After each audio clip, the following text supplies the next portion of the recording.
The sex in this movie for a pastor, Omo, ah, well, have you seen Thinline? If you haven't, then let me give you the gist. But you still need to go see it because it's a beautiful movie. We'll see that the movie shows us in the first scene that Annabelle, played by Uche Montana, is an A-list prostitute, very good at her job. And if you know Uche Montana, you know she actually has the body. So you can imagine she was doing well at this job. That was all she knew how to do. We see her in an hotel room with a particular client, and they had finished their deal for the day, only for her to try to steal. Actually, she didn't try. She stole his bundles of dollars alongside his expensive jewelry. And while at that, the client walked out of the bedroom, played by Itele, the icon, and he tried to catch up with her. The scary part was he actually had a gun, so she could have died from the first scene. But if she died, then maybe the movie would not have continued. Anyways, she got away with it. And that part where Itele was trying to run after and he took off his towel, was that really necessary? Well, anyways, I'm not going to say more than that. Go see the movie yourself. Yeah, after that, we see a church setting. Here comes Damilola and Raymond, who happens to be a couple, and they own the church. Damilola being a doctor and a pastor's wife, played by Missy Aigbe, and Raymond being a pastor of the church. It's a big, massive church, and his preaching were on point. He was preaching in line with what goes on in today's world. Interesting preaching. Everything was smooth and sweet. And then I thought, where does the correlation or the link up come from? Anyway, stay with me. After that, we see that Annabelle, played by Uche Montana, returns back to her base. And here comes Jaye Kuti. So she's the head, and she's the one who pimps out ladies or prostitutes to men.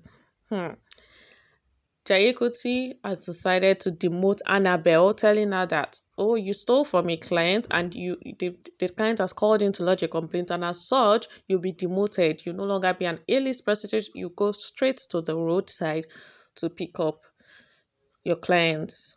And Jaye Kuti, her name was Rukewe. Well, Annabelle fled up. She insulted Arukwe and went away. She went straight to the roadside. I mean, the lady said she has the body, so she felt she could get anything she wanted. She went straight to the road, and guess who her competitors were? Nkechi Blessing and Yvonne Jegede. Seeing Yvonne Jegede in this role, it felt really strange, but anyway, she killed the role. Okay, she actually killed the role.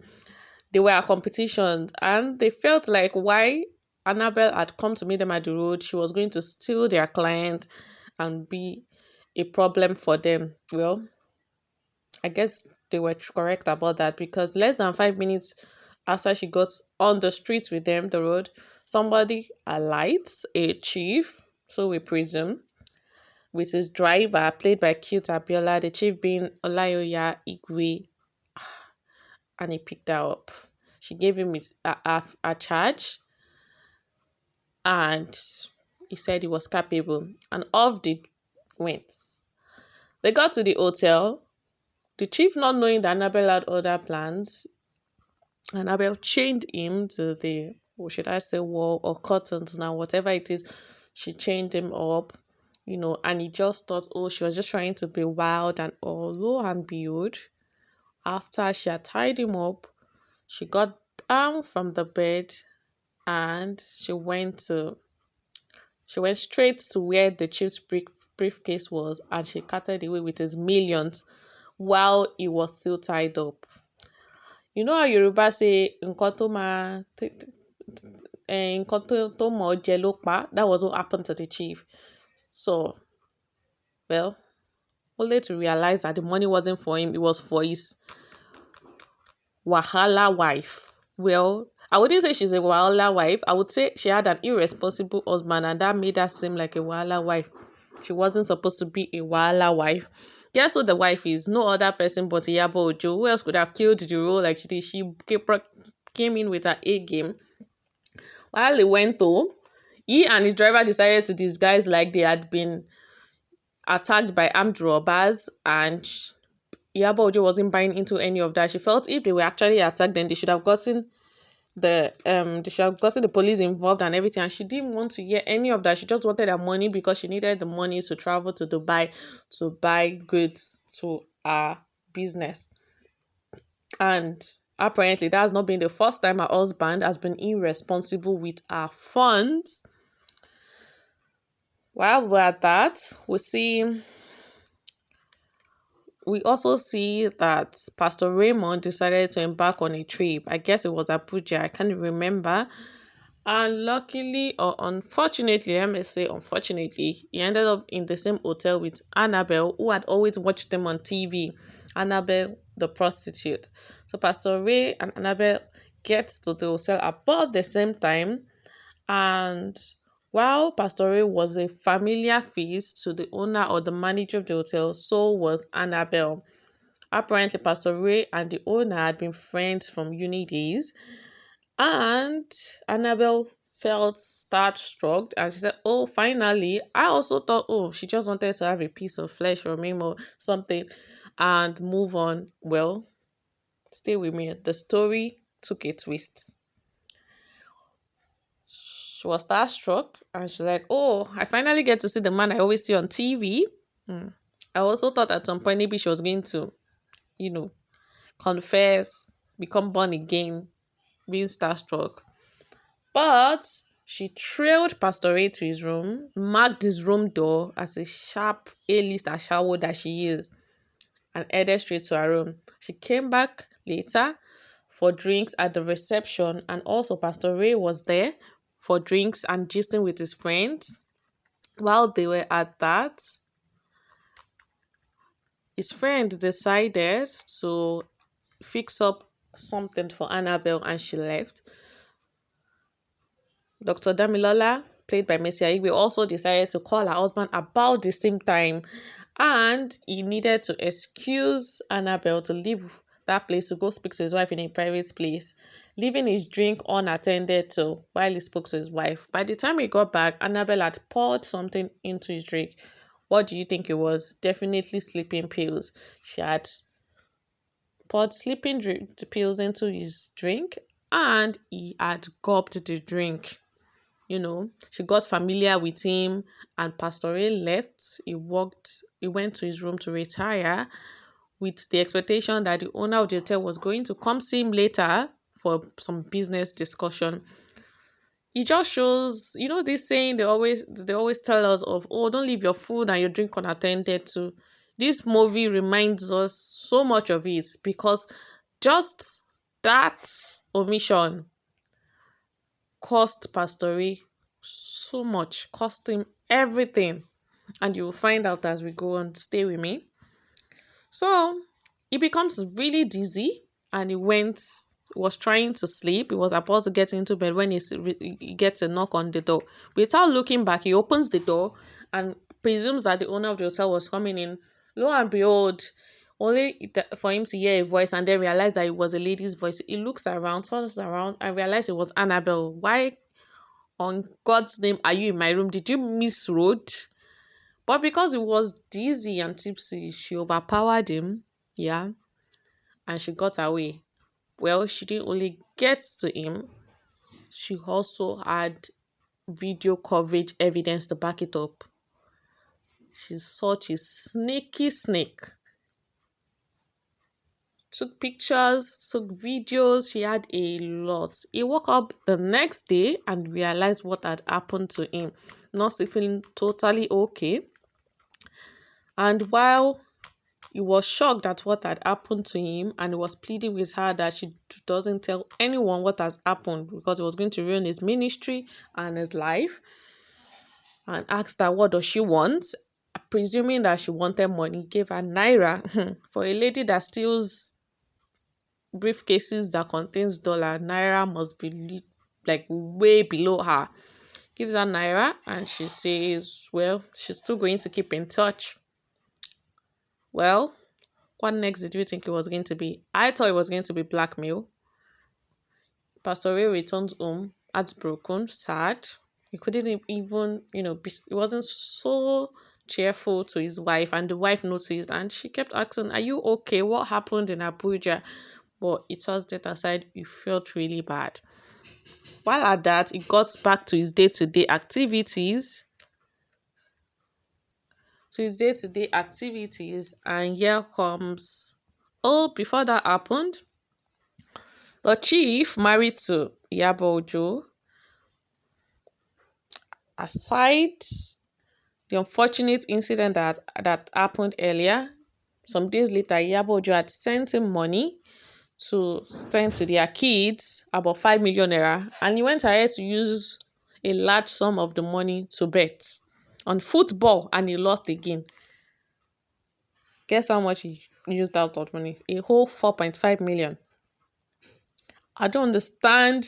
I cannot even blame Iyabo in this movie as the wife, because how does a man, the head of the house, behave in such a way? You have kids, your wife sends money to them, you do not send money to them, and then you still use the money that are for your kids to bet. I don't know if there's any other thing beyond this height of irresponsibility, but anyways, she almost strangled him to death. Here comes Pastor Reyes walking in his office, and he gets a phone notification. Guess what? Annabelle sends him picture evidences and videos. Blackmail started. In order to protect his ministry and his family, he decided to reach out to her, and she told him to come all the way to her place, which he did. When he got there, he tried pleading with her that she hands over everything she has and let them go their separate ways. Well, she said she was going to do that on two conditions. That first, he gives her 10 million naira. Secondly, they have a repeat of what happened the night in Abuja. Well, a more ecstatic repeat, something more ecstatic. Like, how does someone go to this level? Honestly, as I was watching the movie, at some point I was really scared for the pastor from the first encounter with the Jezebel, like he called her. I was scared for him in the sense that I felt she slept with so many people. Like, what if she had a terminal infection? What if she has an HIV or something? But he didn't have an option. He tried to walk out, but she blackmailed him, and he felt, oh, the best decision for him was to, budge, which eventually did. He budged, and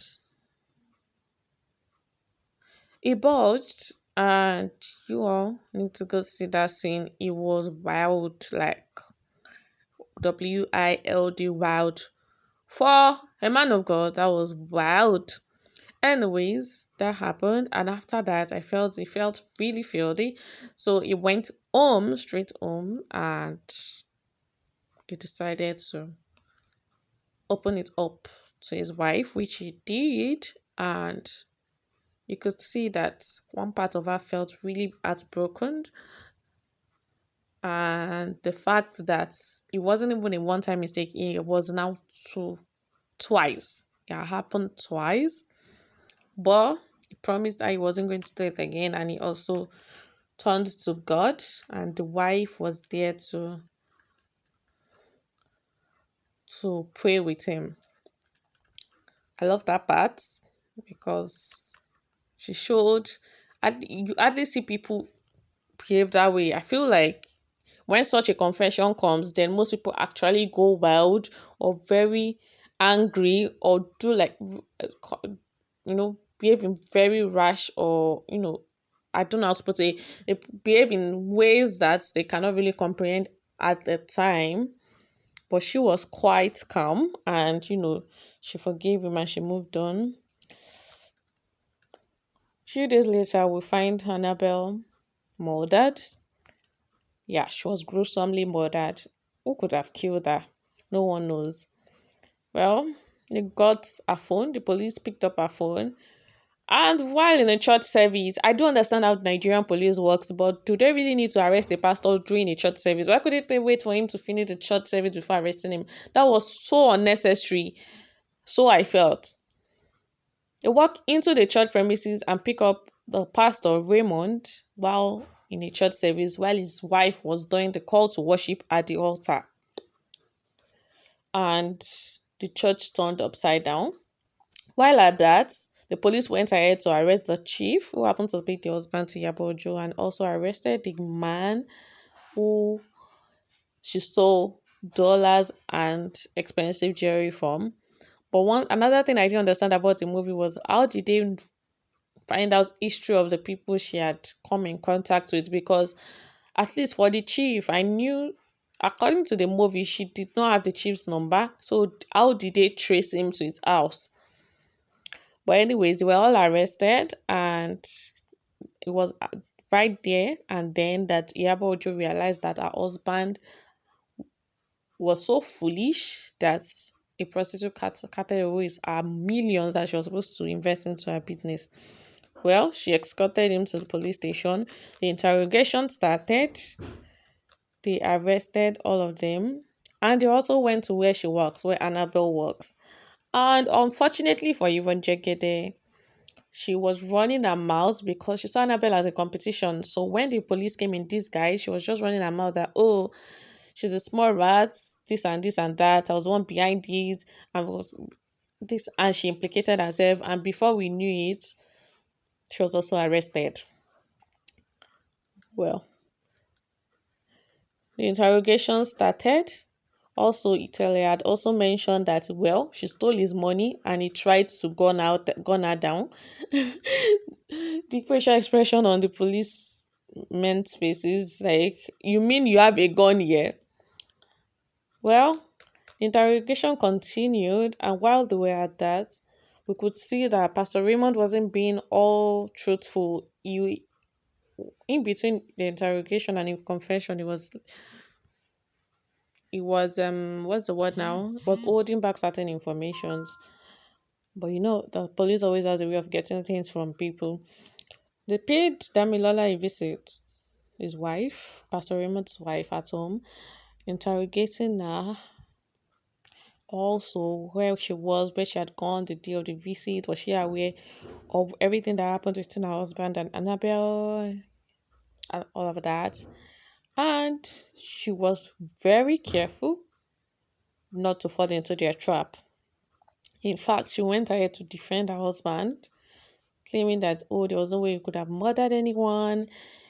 He's a true man of God. She has forgiven him, this and that. While they were at that conversation, a jewelry piece that was found in Annabelle's room at the point of her death was also seen being worn by Damilola in a wedding frame, sorry, a picture frame, and the police recognized it. Well, he left quite confused and decided to pay her another visit. When he paid her another visit, he requested for the same jewelry that was in the picture. Luckily for her, she was able to produce it. I honestly don't know how she was able to do that because I felt like since she misplaced it at Annabelle's place, but I guess the woman is smarter.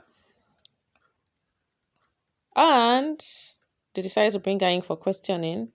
They also found out Annabelle's neighbor was able to help them with the fact that aside Pastor Raymond getting into Annabelle's hotel the day of her demise, a woman also came in disguised in black hoodie, all black, and they figured out he had to be Damilola. They trailed her, they checked the CCTV of the hospital she had worked in that day, and while they still tried to get evidences from her and get her to confess, she was still smarter than them. Well, they decided to delay her in the station, detain her. And when she got tired of being detained for hours, she decided to confess to the crime and also give her reasons. And from the reasons, we could see that she didn't have any plans of intentionally killing Annabelle. She never had the intention of killing Annabelle. It was never part of the plan. She just wanted to go talk to her to back off and maybe rant and all of that. But Annabelle spoke to her. She got on her nerves, or she crept into her nerves from trying to insult her that, oh, she had been married for 10 years, she didn't have a child, this and this, mocked her with all the things that Dami struggled with, and the emotions got the better part of her. She got angry, and in the process of that, they got into a fight, and before we could say Jack Robinson, it became, oh, one person has to go for the other to get rescued, and it was in the course of that that Dami smashed Annabelle's head and she died. But I'm sure you're wondering what made Dami go visit Annabelle. Well, she realized that even though her husband had asked for forgiveness and promised never to speak to Annabelle again, she found out that he was still talking to Annabelle, not knowing that Annabelle had called her husband to tell him that she was pregnant. And she also found out that her husband had decided to go see Annabelle the following day. She confronted him that what were his plans for the next day, and he lied. He didn't mention that he was going to see Annabelle, and she felt betrayed, and she trailed her husband all the way to Annabelle's house. And that was what led her to Annabelle's house in the first instance. But one thing I didn't really understand was the police had reached out to the hospital while they were conducting more of like an autopsy on Annabelle. They had reached out to the hospital, and the hospital had said that even though she was a prostitute, they could still detect or, figure out who she last slept with. And in the process of figuring out that, they realized that the sperm match was the sperm match was 98% with that of Pastor Raymond. I didn't get it, like, because Pastor Raymond had claimed that even when he went to see Annabelle, nothing happened between them. So I didn't get it. Does it mean that Dami had picked up the sample she was supposed to use for their IVF at the hospital and, use that to frame her husband up at Annabelle's house? Well, we eventually found out she had framed her husband, but was that really what happened? Anyways,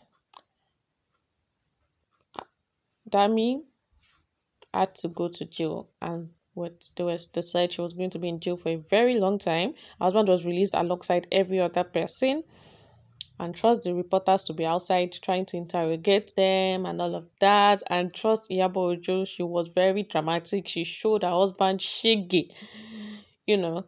And Pastor Raymond continued with his life, but before he did that, he asked Dami for forgiveness, and Dami also asked him for forgiveness. And he went back to the ministry, but trust me, the ministry didn't remain the same. At the time he returned back to church, the following service, a lot of their members had stopped coming to church. They had, in fact, the people in the church, I'm sure there were no more than 20 by the time he returned back for service. But anyways, he continues either way, and he how do I say it now? He confessed his sins. He admitted that he had sinned, and that was a beautiful way to start. Also, I love the fact that even with everything that happened, Dami and Raymond still decided and professed that they loved each other. But it was really sad that Dami had to go stay behind bars or stay in jail for so long because of a prostitute. It felt really, really sad because of a sin her husband committed. Well, the first one was not his intention. So it's a really sad movie, but love the storyline. And I'm sorry to say, but it serves the prostitute right. Like, I actually love the fact that she was cute, but I didn't like the fact that it was Dami that was behind it. I wish it was any other person, but then it's a movie, and would really not have, I don't know what to say, but yeah. And I didn't really understand the title Thinline, like, because initially when I saw Thinline, I felt that, oh, maybe they will eventually both like get a narrow escape. The couple, walk free out, and then they'll find out that somebody else had done this. But then, in all, it's a beautiful movie. I love it. And you should all go check it out. It's produced by Messi Aigbe, and I think it's on Cover or Netflix. I'm not sure which of them, but one of those streaming platforms. And it's what you watch. You all go watch, saying like go watch it and let me know what you think in the comment section.